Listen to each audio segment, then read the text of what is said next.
Hello everyone, कैसे हो आप सब। Welcome to our channel behind the UPSC exam. So दोस्तों, आज हम अपना प्रीलिम्स का ओरिजिनल पेपर डिस्कस करेंगे जो हम एग्जाम सेंटर में दे के आए थे। तो वो इसको डिस्कस करने का पर्पस एक तरह से ये है, बहुत सारे टीचर्स ने इस पे अपने व्यू दिए हैं और बताया है बहुत वेग है, ये कैसे है ये वो। बट जो वहाँ पे स्टूडेंट 2 घंटे इस पेपर को देखे आया, उसका एक्सपीरियंस सभी टीचर या जो बाहर है कोचिंग के या यू कैन से बाहर से पेपर को देख रहे हैं सबसे डिफरेंट होगा। क्योंकि वहाँ पे उसने उस 2 घंटे को सर्वाइव किया, तो दे नो बेटर कि पेपर कैसा है। So I am also one of them, so I am trying to discuss this paper जो मैंने वहाँ पे किया, क्या मेरी अप्रोच थी। It will help you to recognise कि जो ये पेपर है it is not based on the PYQ and previous year of UPSC you can say. And जो जो पैटर्न चेंज हुआ वो जो कि अभी अपनी प्रिपरेशन स्टार्ट करे उनको हेल्प करेगा। क्योंकि यूपीएससी रिपीट तो करने वाला है ये पैटर्न भी और ये क्वेश्चन भी, और कुछ नया भी ऐड करेगा। ऑब्वियसली हर साल उसका यही होता है। बट अगर वो कुछ पैटर्न लेके आता है तो वो उसको नेक्स्ट पेपर में बहुत ज़्यादा क्वेश्चन में ट्राई करता है। इसमें एक दो में ट्राई किया है तो नेक्स्ट टाइम आपको ज़्यादा क्वेश्चन में ट्राई करना है। ये यूपीएससी का एक बेसिक पैटर्न है। So basically before starting the paper I just want to remind you कि आपने देखा होगा जब प्रीलिम्स हुआ था उसके बाद तो बहुत सारे टीचर्स ने मतलब they try to give you क्या बोल सकते हैं थोड़ा सा कि बहुत ऐसे है पेपर, ऐसा है वैसा। But now it is time for means, तो सबका फोकस मीन्स पे शिफ्ट हो चुका है। We can't do anything about that because जिसने एग्ज़ाम दिया, जिसने प्रिपेयर किया, उसको ये सब सिचुएशन अपने आप ही हैंडल करनी होती है। So rather than blaming anyone, we need to understand कि अगर हमें एग्ज़ाम कंटिन्यू करना है तो हमें उसका पहले पैटर्न देखना चाहिए। अगर अगर हमारा कुछ प्लान भी है तो हमें उस पर फोकस करना चाहिए। तो स्टार्ट करते हैं, पहले देखेंगे पेपर कहाँ से कैसे है। Okay, I am going to show you my original paper in PDF form. तो आप वहाँ से देख सकते हो मैंने जो अप्रोच वहाँ पे की या जो पैटर्न चेंज है, तो इसको थोड़ा क्विक ही रखेंगे। पर we just try to grab all idea of this paper कि कहाँ ऑप्शन में चेंज है, कौन सा टॉपिक फालतू में ऐड हुआ है, क्या वेगनेस है, सब कुछ।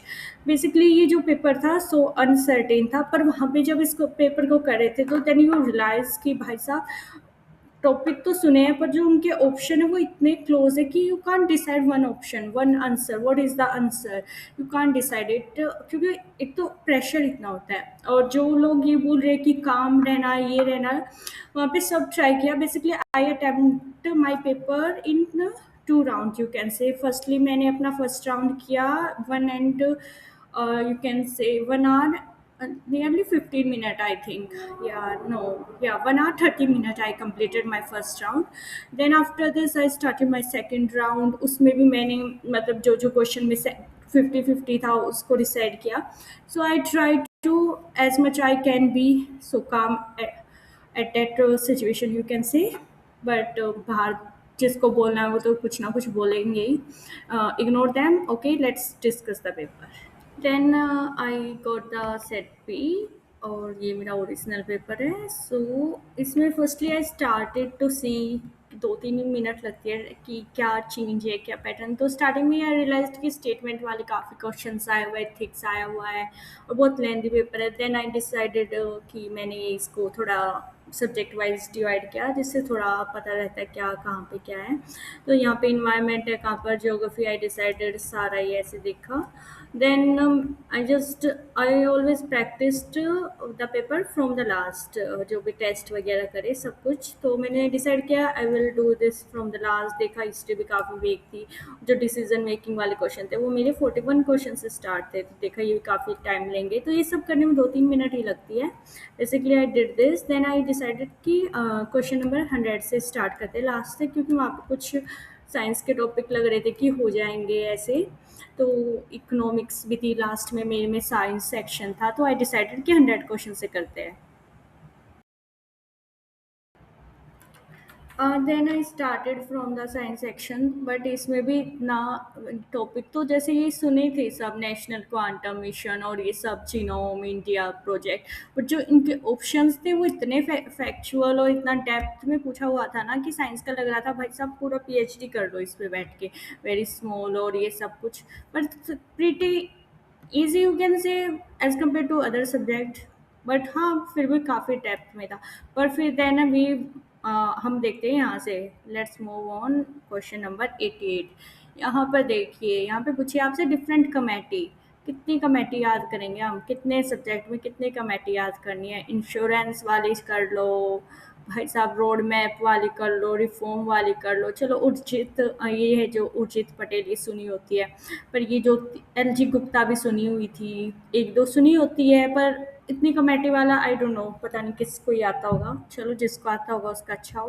पर इसके बाद अगर हम देखिए क्वेश्चन नंबर कौन सा, हाँ 86, 86 में देखिए, देखो आप, इंश्योरेंस इन एविएशन सेक्टर, आपको लग रहा है हर सेक्टर का अच्छे से इंश्योरेंस, उसमें कौन सी कन्वेंशन क्या सब पढ़ के जाओ उसका बहुत अच्छे से। अकॉर्डिंग टू यूपीएससी ये है भाई साहब कि हमें सब पता होना चाहिए कि किसके क्या स्टेटमेंट करेक्ट होनी है किस सेक्टर के इंश्योरेंस पॉलिसी के हिसाब से। और फिर इसके बाद अगर मैं आपको दिखाऊँ, मैंने अपने पेपर में मार्क कर लिया था आपके लिए जो जो इम्पोर्टेंट जो जो ही था। बेसिकली क्या हो रहा था, हर ऑप्शन क्वेश्चन था ना जो उसके जो आ रहा था जिसके ऑप्शन 50-50 पे थे, वो जाके 50-50 पे रुक जा रहा था वो क्वेश्चन कि कौन सा होगा कन्फ्यूज़न में। पर ठीक है, और कुछ क्वेश्चन तो इतने क्लोज थे कि आप डिसाइड ही नहीं कर पाओगे, जैसे यूपीआई वाला था कि भाई साहब आंसर कौन सा है, तो इतनी क्लोजनेस बताने थे। और ऑप्शन देखिए आप, एक्सेस, यूजेस, क्वालिटी, पता नहीं क्या ये पूछना चाह रहा है इतना, मतलब इतना टाइम। और ये 4 ऑप्शन, ये तो चारों नाम मैंने सुने ही नहीं थे कहीं पे, पता नहीं क्या ही। और अगर हम इसमें देखें ये फिल्म से रिलेटेड क्वेश्चन, और इसमें भी किसने डायरेक्ट किया है रियली, या यूपीएससी को पता नहीं क्या ही चाहिए, पर ठीक है फाइन। देन आफ्टर दिस का टेनिस में भाई साहब उनके ऑप्शन पढ़ लो कोई, कि हम किसको एंट्री देंगे, किसको वाइल्ड कार्ड देंगे, अरे पीएचडी कर लो भाई बैठ के सब इस पे। और यहाँ पे यूपीएससी ने पूछ लिया नोबेल प्राइज, नोबेल प्राइज किसको देंगे, वो आइडेंटिटी कौन से प्रोफेसर कहाँ पे है, पता नहीं यूपीएससी चाहता ही क्या है, पर ठीक है क्या कर सकते हैं। फिर एक क्वेश्चन आया था ये 68 पे, जो चांसलर थे वो जर्मनी के आए थे भाई साहब, उनको बताओ उन्होंने आके क्या किया, उनके मतलब मीटिंग में क्या क्या हुआ, क्या क्या इंपॉर्टेंट। हम यहाँ पे पुतिन पे ध्यान दे रहे, रशिया पे ध्यान दे रहे, यहाँ चांसलर आ गए जर्मनी के। यूपीएससी को सब जानना है कि क्या डिस्कस हुआ उनका। अब हमारे पास बताओ ये डिटेल, ये कैसे ले ले वो हमें ऑफिसर, बताओ कैसे नालायक हम, चलो छोड़ो। अगला क्वेश्चन है, ये बोला था उसने इन्वायरमेंट का कोई प्लेटफॉर्म है, उसमें हमें पता ही नहीं है कि कौन सा इकोसिस्टम सर्वे कर रहा है, कौन सा रिसर्च कर रहा है उनका डिपार्टमेंट, कौन से रखे गए, ये डिटेल का ध्यान कौन रखेगा सब, ये कहाँ से लाएंगे, मतलब यूपीएससी को हमें पता होना चाहिए ना रिसर्च मैनेजमेंट कहाँ पे हो रही है, कौन से सेंटर में हो रही है। तो ये सब तो हमारी रिस्पॉन्सिबिलिटी है, देख लो आप सब, ठीक है। वो मेरी हँसी इसलिए आ गई मुझे कि अब कुछ लोग बोलने आ जाएँगे आपको पढ़ के जाना चाहिए था, तो मैं उनको बोलना चाह रही हूँ आप पढ़ के चले जाना, आपका अच्छे से हो जाए, फुली गुड लक, ठीक है। तो कुछ लोग होते हैं ना जो सपोर्ट करने भी आएँगे यूपीएससी की वीकनेस को, बोलेंगे अरे ये तो वर्ल्ड का टफेस्ट एग्ज़ाम है, ये सब तो पूछेंगे। हाँ, तो ये सब पूछेंगे तो वो खुद ही बन जाए ऑफिसर, बेटर रहेगा उनके लिए, क्योंकि पता नहीं डिफाइन कुछ करते हैं सिलेबस, पीवाईक्यू कुछ बोलते हैं और वो कुछ भी पूछने आ जाते हैं। चलो यहाँ पे ये आपको अब से क्या बोलते हैं ईयू के मेंबर्स भी याद करने पड़ेंगे क्योंकि यूपीएससी पूछ चुका है इसको। सो अब हम देखते हैं, अगर इस पेज पे तो मतलब मैंने एक बार देखा और सीधा क्रॉस लगाया। अब एक बार क्वेश्चन देखो, क्वेश्चन नंबर क्या है, चलो ये तो कर लो, इंटरपोल वगैरह वाला है ऊपर वाला। तो दूसरा जो क्वेश्चन है, मैं इस पेज का बोल रही थी, इसको देख के सीधा मैंने तो क्रॉस किया, मतलब आप देखो, आप अब यूपीएससी चाहती है कि हमें इंडियन आर्मी के ग्रुप्स का भी पता हो कि 3 ग्रुप्स का कहाँ पे क्या है लोकेशन, हेडक्वार्टर, तो ये सब पता नहीं, ठीक है, जिसको पता था अच्छी बात है। आई थिंक किसी को नहीं पता था वैसे तो, पर ठीक है यूपीएससी को पता था, तो वो लोग बैठ के सॉल्व कर रहे हैं इसको, है ना तो ये बेसिकली जो बिम्सटेक का, अब देखो बिम्सटेक एक ऑर्गेनाइजेशन है, इंपॉर्टेंट सबको पता है, पर जो अब यूपीएससी क्या चाहता है कि बिम्सटेक के अंदर जो कल्चर और ये सब एनर्जी सेंटर और ये सब है, इनके भी आपको लोकेशन पता चलेगी कि उन्होंने इतना सब बनाया है बिम्सटेक वालों ने, तो हमें पता तो होना चाहिए ना कहाँ पे एनर्जी और लोकेशन है। तो ये यूपीएससी की हमसे डिमांड है, तो देख लेना जिससे डिमांड फुलफिल हो रही हो वो कर लेना, अच्छी बात है। अब यहाँ पे सबको पता है पीस कीपिंग एक इम्पोर्टेंट थिंग है इंडिया के लिए, बट अब यूपीएससी चाहता है कि हम उसकी ये देखिए कब कौन सा ऑपरेशन कौन से टाइम पीरियड में स्टार्ट हुआ है, तो सो वेग it is. So I don't know. अब ये चाहता है कि जो ऑर्गेनाइजेशन है यूएन की, उनको कितने किसको 2 बार नोबेल प्राइज़ मिला है तो किसको 3 बार मिला है। ये सब भी हम देखे बैठ के, तो अच्छी बात है, ये सब पता होना चाहिए अकॉर्डिंग टू यूपीएससी हमें, पर मेरे अकॉर्डिंग तो पता नहीं, तो छोड़ो उसका तुम। पर जैसे ये है मल्टीलेटरल ऑर्गेनाइजेशन वाला था, इसमें अबू धाबी वाला ये सब, तो ये ऑर्गेनाइजेशन भी पता नहीं कहाँ से ही उठा के लाता है, पर ठीक है। और ये देखिए, ये I think location based question है। हाँ, ये अगर ये नाम थोड़े थोड़े पता हो तो we can just relate, but किसको ही पता होता है आई थिंक इंडिया कौन से प्रोजेक्ट को कौन सी कंट्री में सपोर्ट करा। लाइक प्रोजेक्ट का नाम पढ़ना एक बार, डिस्ट्रिक्ट हॉस्पिटल एट डिकोया। तो डिकोया, या समबडी कैन से कि हमें लोकेशन पता होनी चाहिए, तो कितनी लोकेशन याद करोगे और कौन सा कितने प्रोजेक्ट याद करोगे, पर ठीक है। और ऊपर से अगर आपने पैटर्न नोटिस किया हो तो इसमें क्या है, ये देख लो एक बार, ऑप्शंस देख लो आप अपने आप ही मतलब हम मैथ की ट्रिक्स वगैरह लगाते हैं इसमें कि ऐसे 1 2 3 हैं और यहाँ पे 3 है तो हो जाएगा, वो सब फेल था, अभी इसमें कुछ नहीं लग रहा था, पर ठीक है। और हाँ, इस पेज पे एक और क्वेश्चन है ये कि हार्डवेयर कहाँ से मैन्युफैक्चर हो रहा है डिफेंस का। अब देखा, हार्डवेयर भी पता लगाना पड़ेगा, अब हार्डवेयर से लेकर सॉफ्टवेयर तक चाहिए, यूपीएससी को सब चाहिए। पेज नंबर पे 55 क्वेश्चन था, एआई इम्पैक्ट समिट, और ऑब्वियसली सबने सुना होगा, पर इसके जो ऑप्शन हैं उसमें हमें इसके पिलर्स भी पढ़ने हैं, इसके फाउंडेशनल भी पढ़ने हैं, तो थोड़ा अब नेक्स्ट टाइम पढ़ो तो कोई समिट थोड़ा डेप्थ में पढ़ लेना, ठीक है। और जैसे यहाँ पे कन्वेंशन, अब इंडिया कौन सी कन्वेंशन रेटिफाई करता है, तो टू बी ऑनेस्ट लास्ट वाली कन्वेंशन तो मैंने सुनी नहीं थी, 1 2 मैंने इसमें से सुनी हुई थी। और रही ऑर्गेनाइजेशन का, भी ऑर्गेनाइजेशन देख लो, ये फ्रॉड इन्वेस्टिगेशन तो मुझे पता ही नहीं था कहाँ से, पर वी कैन जस्ट रिलेट कि फ्रॉड वाला मिनिस्ट्री में ये होगा या नहीं होगा। आंसर हम ये सब मैड एप्टीट्यूड लगा के आंसर निकाला इज डिफरेंट थिंग, पर एक नॉलेज लेवल पे इतनी जो यूपीएससी एक्सपेक्ट कर रहा है डेप्थ हमारे पास होना, आई डोंट नो वो होनी चाहिए या नहीं, बट आपके सामने पेपर है और आप अपना व्यू कमेंट सेक्शन में बता सकते हो कि कैसे क्या होना चाहिए। अगर हम नेक्स्ट पेज पे देखें तो यूपीएससी पूछ रहा है रिवर ब्रिज, तो बताओ भाई कहाँ पे कौन सा ब्रिज है, तो आपको बताना चाहिए। पहले तो आपको ये रिवर आपने सुनी हो तो कॉन्ग्रेचुलेशन, वेरी इंटेलिजेंट पर्सन, पर मैंने नहीं सुनी है, सो फाइन बट यूपीएससी चाहता भाई साहब ब्रिज वगैरह भी याद करे जाए अब, तो ये तो पता नहीं क्या ही चाहता हमसे। ये एक जो ऑप्शन है ना, जो आपको लग रहा है अरे ये टॉपिक बहुत सिंपल है, ये शेड्यूल ट्राइब्स और ये इनके ऑप्शन पढ़ोगे ना, और वहाँ पे 2 आवर्स में जब प्रेशर के अंदर पढ़ रहे थे तब हमें रियलाइज़ हो रहा था भाई साहब जो डेप्थ, तो चलो ठीक है पूछ लो, डेप्थ में भी पूछ लो, ऐसी कोई बात नहीं है, पर स्टेटमेंट की जो लैंग्वेज है ना, it is not too easy to understand. So आप देख लेना वो सब। जैसे ये थर्ड स्टेटमेंट भी काफ़ी कंफ्यूज कर रही थी, तो कुछ कुछ 50-50 पे, आई मीन आप 50-50 पे पहुंच जाते हो, पर ठीक है। और यहाँ पर आप देख सकते हो कि नया पैटर्न इंट्रोड्यूस किया है कि 4 स्टेटमेंट ठीक है, 1 स्टेटमेंट ठीक है, और उसके साथ स्टेटमेंट 2 भी है, 2 स्टेटमेंट करेक्ट इंक्लूड 1, तो ये नया पैटर्न है जो कि नेक्स्ट पेपर में भी आपको देखने को मिलेगा। मोस्टली क्वेश्चंस में उसने दिया है, ये यहाँ पे भी दिया था ऑल 3 स्टेटमेंट्स वाले में जैसे, और यहाँ पर भी उसने यही पैटर्न दिया था, मतलब जिसका टॉपिक इजी बना रहा था उसके ऑप्शन मुश्किल बना दे रहा था। जैसे ये डिसेबिलिटी वाले क्वेश्चंस में भी उसने काफ़ी डेप्थ में ही पूछा हुआ है, तो आप देख सकते हो जैसे मोस्टली में ये इसने ऑल 3 स्टेटमेंट ठीक है। और यहाँ पर अगर आप देखोगे, ये वो केस स्टडी वाला आ गया बना डिसीजन मेकिंग वाला, ये वाला क्वेश्चन देख लो एक बार आप। इसमें पूछ रहा है एक्स का व्यू सही है, वाई का व्यू सही है, सबके अकॉर्डिंग सबका डिफरेंट डिफरेंट व्यू हो सकता है, पर यूपीएससी अपना आंसर मानेगी जैसे भी है जो भी है। यहाँ पर भी उसने मिस्टर एक्स को क्या करना चाहिए, उसने कुछ ऐसे ऐसे ऑप्शंस दे दिए थे हमें, तो अगर किसी को कुछ डिफरेंट लग रहा होगा तो उसका यूपीएससी से मैच होना चाहिए, तभी वो जाके इसको करेक्ट मानेगी। अगर आप थोड़ा भी डिफरेंट समझ रहे हो तो वो यूपीएससी इसको नहीं लेने वाली है, तो ठीक है।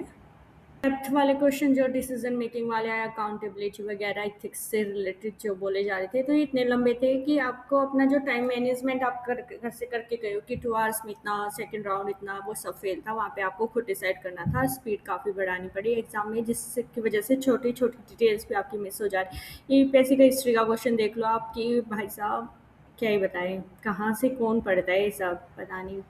ठीक है, अब बहुत सारी ऑर्गेनाइजेशन आएंगी, वो बोलेंगी हमारी हिस्ट्री के इससे ये है वो है, ठीक है, कॉन्ग्रेचुलेशन टू दैम। ये भाई साहब पंडित कौन से उससे बिलोंग करती थी, ठीक है ठीक है। और हाँ, ये हिस्ट्री का तो क्या ही बोलना, पता नहीं हिस्ट्री में तो क्या ही। और ये क्वेश्चन देखो बॉस वाला, Bose fail to win the confidence of Mahatma Gandhi. Statement ऐसी बना रखी है ना यूपीएससी ने कि वहाँ पे आप सोचने में, एक क्वेश्चन में सोचने में ही काफ़ी टाइम लग जाएगा, और फिर ऑप्शन ऑप्शन तो बस पूछो ही मत। ट्रिकी क्वेश्चन है तो हिस्ट्री में तो क्या ही बोले, पता नहीं, वो तो हमेशा से उसका कुछ ना कुछ नया ले आता है। पर ये क्वेश्चन पढ़ लो, एम्प्टी सीट क्या बताती है बुद्धा की, अब किसके अकॉर्डिंग क्या ही बताती है, बस ये पढ़ लो पूरा। आपको एक्सप्लेन कर दिया, यमुना कहाँ से जाती है, गंगा यहाँ से, फिर उसके ऊपर 3 स्टेटमेंट बना दी, उसके बेसिस पे आपको ये बता के बताना ये पैटर्न में चेंज है उसका पूरा, ये पहले नहीं होता था। और अगर आप पेपर के स्टार्टिंग में आके देखोगे तो 2 स्टेटमेंट यहाँ पे है, फिर उसके नीचे 3 स्टेटमेंट है, फिर आपके 4 ऑप्शन है। तो एक भी स्टेटमेंट आपने गलत पढ़ ली तो पूरा क्वेश्चन वेस्ट हो जाता है पढ़ा हुआ, और आपका आंसर गलत हो जाता है। सो बेसिकली जो ये 2 स्टेटमेंट है ये इसकी रिफ्लेक्शन। और अगर आप ये वाले को स्टेटमेंट पढ़ लो, स्टेटमेंट 1 सजेस्ट दैट स्पिनिंग, मतलब ये स्टेटमेंट 2 सजेस्ट दिस। तो ये सब इतना घुमाने वाले क्वेश्चन थे ना, बस क्या ही बताए, पर ठीक है। और इसके बाद हिस्ट्री का तो कुछ बोल ही नहीं रहे, पता नहीं कहाँ से, अब से जो भी पेंटिंग पढ़ो भाई देख लेना वो क्या रिप्रेजेंट करती है। और अगर आपने ये सेंटेंस पढ़ा और इसमें पूछा कि भाई साहब बताओ ये स्टेटमेंट क्या रिफ्लेक्ट करे, और आपने थोड़ा सा भी उसको गलत इंटरप्रेट कर दिया और आपका इससे मैच नहीं हो रहा है, तो आपका आंसर ऑब्वियसली गलत होना ही होना है, क्योंकि उसने ऊपर कुछ दिया हुआ है, फिर उससे रिलेटेड बोला ये मैच करिए, फिर नीचे ऑप्शन दिया हुआ, तो उसने क्वेश्चन ही इतना लेंथी बना के रखा हुआ है ना, ये रागास भाई साहब, बस क्या ही बोले, छोड़ो इस हिस्ट्री का। तो हिस्ट्री के बाद अपने पास ये स्टार्टिंग में ठीक है थोड़े बहुत टॉपिक थे, पढ़े लिखे थे, तो मतलब पढ़े लिखे बोले, थोड़े नोइंग टॉपिक थे, ठीक है, पहले ये हो गए थे। पर जो क्वेश्चन बाकी थे उन्होंने सारा पूरा, ये देखो ये वाला क्वेश्चन देख लो एक बार, सर्टिफिकेशन मिला है इसको, तो ये इसका कंफर्म है। और एक और क्वेश्चन था जो मैं को आपको दिखाना था, वो था, चलो थोड़े बहुत मैप, हाँ ये वाला देखो, इसमें ये रामसर साइट तो इन्होंने पूछ लिया, पर उसने ये भी पूछा ये रामसर साइट इसके अंदर है या नहीं, तो आपको जो भी नेशनल पार्क पढ़ो भाई साहब उसके अंदर की रामसर साइट देख लेना, ये नहीं सब अलग अलग पढ़ लो, सब इंटरलिंक कर लेना। अब ये वाला क्वेश्चन दिखाना था, हाँ ये जो है नागालैंड में आती है, अराइव होती है, तो इसने बोला ये बताओ ये वहाँ पे आती है तो ये क्या शोकेस कर रहा है, क्या रिफ्लेक्ट कर रहा है, ये क्या कंफर्म कर रहा है।